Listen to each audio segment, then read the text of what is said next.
my gut feeling is that he's probably dead somewhere, given the duration, given the massive search. From the Newsroom at news.com.au. On August 26, 2025, 10 police officers rocked up to a property in Pawnpukka, a town about 300 kilometres northeast of Melbourne.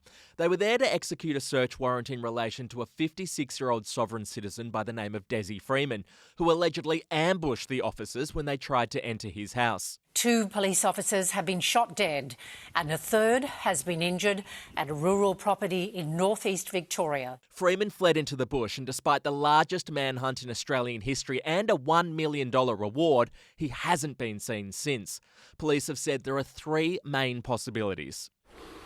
The first scenario being that Freeman is dead in the Mount Buffalo area, either via self-harm or misadventure. The second scenario that we're exploring is he's been able to escape the area and he's being harboured by a person or people. And the third scenario that we're exploring, that he has left the area and he's on the run. On Monday, police announced a new targeted search of the Mount Buffalo National Park. This new 5-day search was sparked by new intelligence, that being a gunshot that was heard on the day of the shooting that happened within the park. Police have searched an area nearby before with no luck, so they've extended that search. But so far, they're yet to find any trace of Dezi Freeman, leaving families, police and the wider community still waiting for answers. For more on this, I'm joined by Dr. Vincent Hurley, who was a police officer for almost 30 years. He's now a lecturer at the Department of Security Studies and Criminology at Macquarie University. From what you know about the case, how likely do you think it is that Dezi Freeman is still alive? I think it's highly unlikely for a number of reasons. If he was self-sufficient in the first place, and that's pure speculation, then his food and water would have run out. He's been in, when it was August, I think late August it was, when it was snowing down there, bitterly cold. Now we've transitioned through to summer where it's extremely hot. So he's had to battle climatic conditions of both extremes. Second, he psychologically would be massively worn down and drained, because initially he would have been full of adrenaline, he would have been on the run trying to evade police, and now, if he's still alive, he would have found himself in total isolation. But I think that psychologically, but physically, the environment would have worn him down, and I think it's highly unlikely that he's still alive. What does history tell us about the likelihood of someone surviving this long on the run? As you just mentioned, it can't be easy. Now, look, it wouldn't be easy. The only other similar ones, we had Malcolm Naden in New South Wales back in 2012. He was on the run for a couple of years. But the difference between Malcolm Naden and Dezi Freeman is that Malcolm Naden had 48 to 72 hours head start on the police before they knew who he was.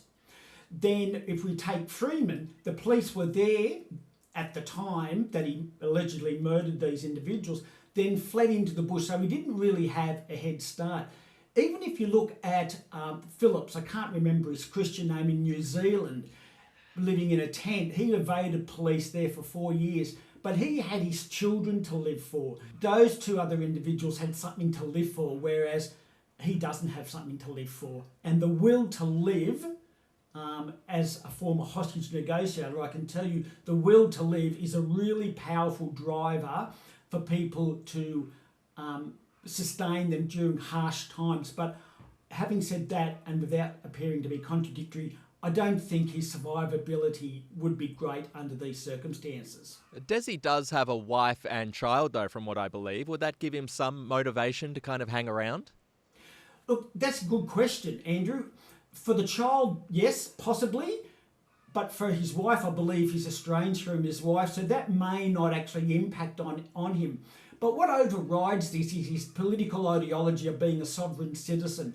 So there is 2 different paths the police would be considering. One is that he would not want the police to take him alive. The other one would be that as a sovereign citizen, he would go or try to prove to the police that he can outwit them and stay out there as long as he possibly can. My gut feeling is that he's probably dead somewhere, given the duration, given the massive search and all the resources that have been thrown into down in Victoria.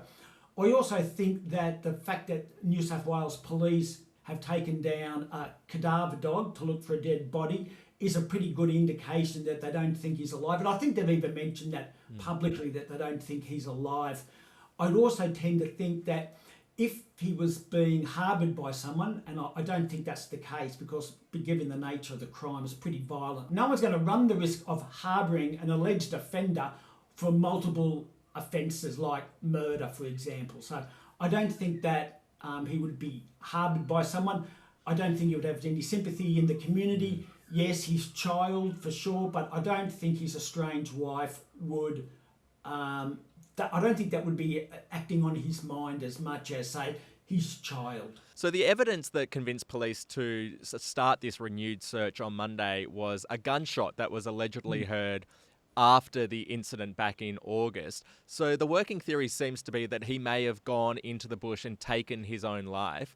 Do you think that that's likely, that he would have shot these police officers and then run into the bush and killed himself rather than just trying to survive? Yeah, look, it seems a bit of an odd anomaly, absolutely, given his political ideology. So there could be two reasons for that. One could be, as you rightly say, he could have shot himself. The other one could be that he actually discharged a shot intentionally to try and gauge the reaction of the police. Because he is, skilled at bushcraft, the police would know that it's a bit of a cat and mouse game, that he would be watching them as they are trying to find him. So the gunshot on the surface, yes, it could be that he's committed suicide, but on the other thing, it could be, a red herring to try and gauge how the police might try to locate him, and if he's good at bushcraft, to work out a plot or a strategy to work around that. 2 police officers were killed back in August. What does an unresolved case like this do to the police involved, especially, when they had colleagues who were killed? Yeah, initially it would have been a shock, and it would be for like any members of the community. But the police culture is really quite strong. There's a saying that trying to change the police culture or penetrate it is like trying to bend granite, and that is true to a point. And because of the dark humour in the police and the culture, and a lot's changed over, when I was in the police. So the police culture would actually sustain them. Their families know what the process is. They know that the police are not going to tell the community everything. And I did that as a negotiator and, as 30 years in the police. So in many ways, it would be a shock to the police. But in some ways, it's also very reassuring to the police because the families would know that the police are doing everything within their capacity to try and bring him out alive if they come across him. And that's what they want.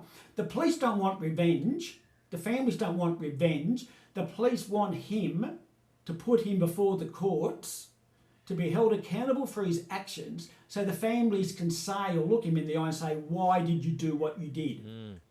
And that goes for all victims of crime, regardless whether they're police or not.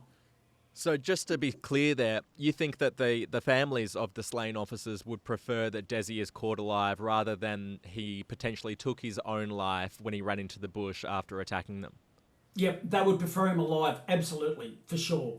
Yep. If this search doesn't provide any answers, how do police and those families move forward from here? It will be an open book for a while. Going back to the point I was making about them being part of the police culture or the police family, they will have a bit of a better understanding of the limits of the police, and they will have a more degree of tolerance or understanding if they weren't in the police. The journey for the police and their families, and for the community also, is going to be really, really hard. The longer it goes out, just like any crime that goes unsolved, there will be a degree of anxiousness to try and get it resolved one way or the other. Well, let's hope it does get resolved just so that those families get answers. Dr. Vincent Hurley, thank you so much for chatting to news.com.au. My pleasure, Andrew. Thanks so much. Follow or subscribe to From the Newsroom wherever you get your podcasts.